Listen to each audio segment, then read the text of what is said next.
The organisers of the 48-hour film festival competition made a really exciting announcement this week that they are holding a lockdown version of the competition this weekend from the 17th of April, so starting tomorrow night.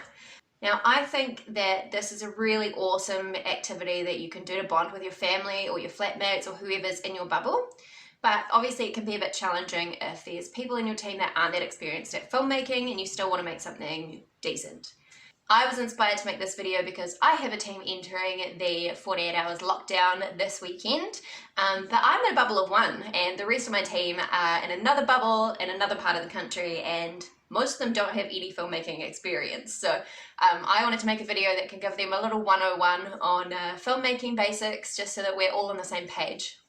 You will need, if you are entering this competition this weekend, the following things: an internet connection, a camera phone, someone on your team who already knows how to edit film. That one is really important. If you have never edited before and no one on your team has any editing experience, a 48-hour film competition is probably not going to be the best way for you to learn. If you do have all three of those things, this video is for you. So I'll be covering 5 things. They are setting up your shot, shooting for continuity, lighting, props, and making the most of what you have. Let's get started. So the big thing that you need to know when you're setting up a shot to film is that you will want to film in landscape, that is sideways. I'm going to give you an example of what will happen if you film in portrait mode.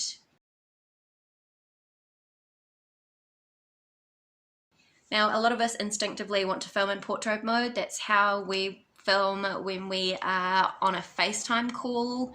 It is what we use for things like Snapchat and TikTok. But when we are filming for film, it's going to play on a television, right? So it needs to be landscape. Next thing I want to talk about is setting up your camera in a spot that's sturdy and has interesting levels and heights. I'm going to show you the difference between using your camera handheld versus setting it up on a sturdy surface. So you can see here the difference between the handheld shot and the sturdy shot.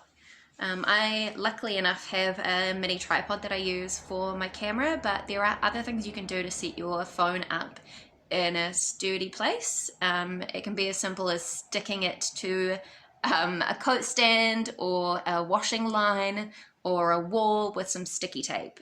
You can see how I've set up my old phone there. I've put paper underneath the tape so I don't damage the phone, but I can still stick it. And you can see the kind of shots you can get by attaching your phone to a more sturdy surface. So now that you've got your camera set up where you want it to go and it's sturdy, just have a look in the background of that shot and see what you can see. Everything that is in the background, your camera is probably going to be able to see, even if it's something you might not normally notice. Say how in these 2 shots that I've created, one I've tidied up the background and one I haven't. So in my own living room, I don't really notice things like extension cords on the floor because they're there all the time for me to charge my laptop, charge my phone. But when they're in the background of the shot, they suddenly become really obvious. So just have a little tidy up in the background. Make sure there's nothing there that you don't want the world to see, nothing embarrassing, nothing that takes the viewer out of the world of the film. Okay, now that everything's set up, your background is sorted, everything is clear, how do I film the scene? So in filmmaking, there's 3 really simple shots that are used in most dialogue scenes, and filming these is how you are going to get a scene that looks continuous and natural. So the first thing you want to do is create an establishing shot. You see this here, where there are 2 people, they're standing there ready to talk, we can see where they are, and we can see both of them. Then, as those characters start to talk, we move back and forth between the 2 faces. Now how we do this is we create a closer shot, tighter shot on the one actor's face, and then we swap around to the other. And when you film, you want to film the whole scene from an establishing shot, then film the whole scene in close-up from one character's perspective, and then again from the other character's perspective. That's going to give you the basics of continuity shooting for a dialogue scene. So when you are filming, you want to place an imaginary line across the front of your actors. and you don't want your camera to cross over that imaginary line. I'm going to show you two scenes, one that crosses the line, that's bad, and one that doesn't cross the line. Now this isn't a perfect example, but you can see that the line of each table is a similar angle in each shot, which is quite disorienting for the viewer, and it's hard to tell where each character is looking. In this version, the camera stays on one side of both characters. It's less disorienting and we can see who each character is looking at. Number 3 is lighting. Lighting is key in film because that is how we see the actor. Now, I'm not going to talk about mood lighting or using different colors or anything like that. That's way too complicated. Let's get this down to the real basics. You just want to be able to see the person's face. The main lighting source you're probably going to be using is the sun. You can film at night, but it does make things a little bit more difficult. So you want to use the sun, and if there's not enough light, so if there's a dark spot in someone's face or on an item that you want the audience to be able to see, you can use pretty much any light source to light that scene. None of us is going to have a fancy light setup. No one's going to have been able to go out and hire a bunch of lighting sets to use. You can use the house lights in your house. You can use torches. You can use bedside lamps. The one thing that I will note is that think about where the sun is in the sky. That's where our brains are used to seeing light coming from, up above us or maybe to the side. If we start lighting from underneath our faces, that's when characters can start to look evil or unnatural. And if that's what you're going for, that's totally fine, but you want that to be a choice, not something that happened by accident. Now, another thing you can do to add light is use a flecky or a reflector board. Now, you might not have one of these in your home, and that is totally okay. So what you can use instead is tinfoil. See the difference that the tinfoil makes because it's reflecting the light from one side of the shot onto the actor's face. Now, obviously you don't want your actor to stand there with a piece of tinfoil. You can make your own reflector board by sticking some tinfoil onto a baking tray and either balancing it on a shelf or something nearby or asking one of your teammates to hold it up in a way that the light reflects onto the actor's face. If you need to diffuse the light, I bet you have something in your house that you can use. You can see here I've got a sort of mesh scarf. Any silky scarves will work, and I've also got some crepe paper. This is actually left over from a bouquet of flowers that I received a while ago, and I've used this before when I've been filming and I wanted to diffuse the light a little bit to get rid of harsh shadows. It's as simple as holding it up to the light source or taping it to the light source. Let's talk about number 4, props. Now, there's a couple of things I want to say about props.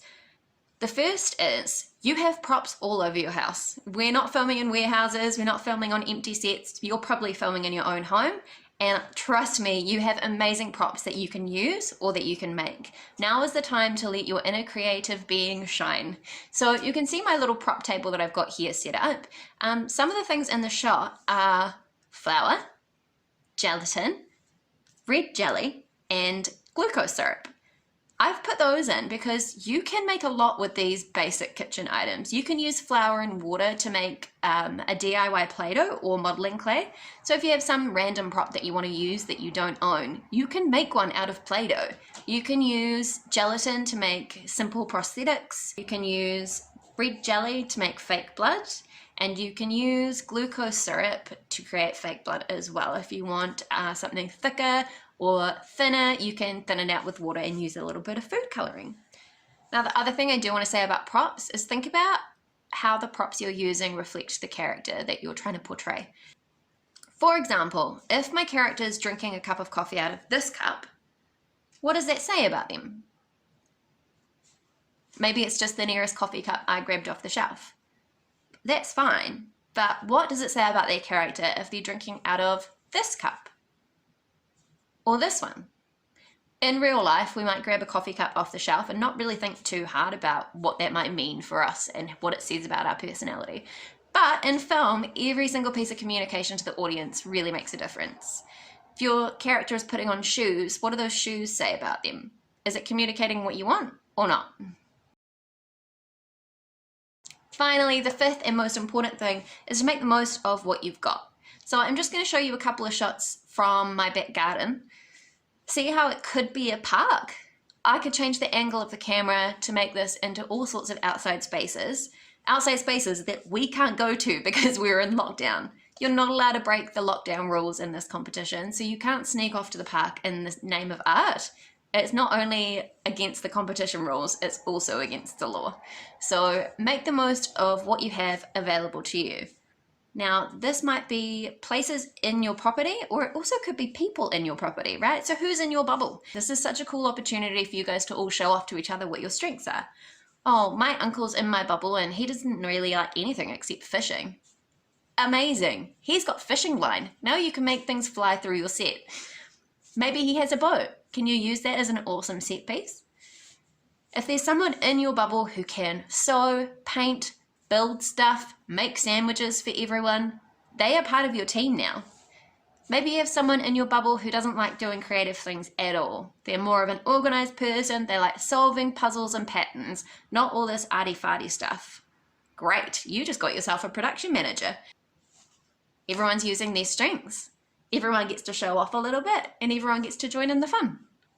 As always, thank you so much for watching. I hope this video helped your team out, and I wish you the best of luck in the competition this weekend. If you're watching this after the competition is over, I hope that it at least gave you some basics for filmmaking on your phone, whether it's for YouTube or just for your own home videos. You may have heard a song playing in the background of this video. It's by my amazingly talented friend Jessica. She's local to Nelson in New Zealand, and I'd love for you to check out her song that is about being in a bubble of one during the lockdown and how tricky that can be for some of us. If you have any questions, please just hop into the comments, and otherwise I will see you in the next one. Bye.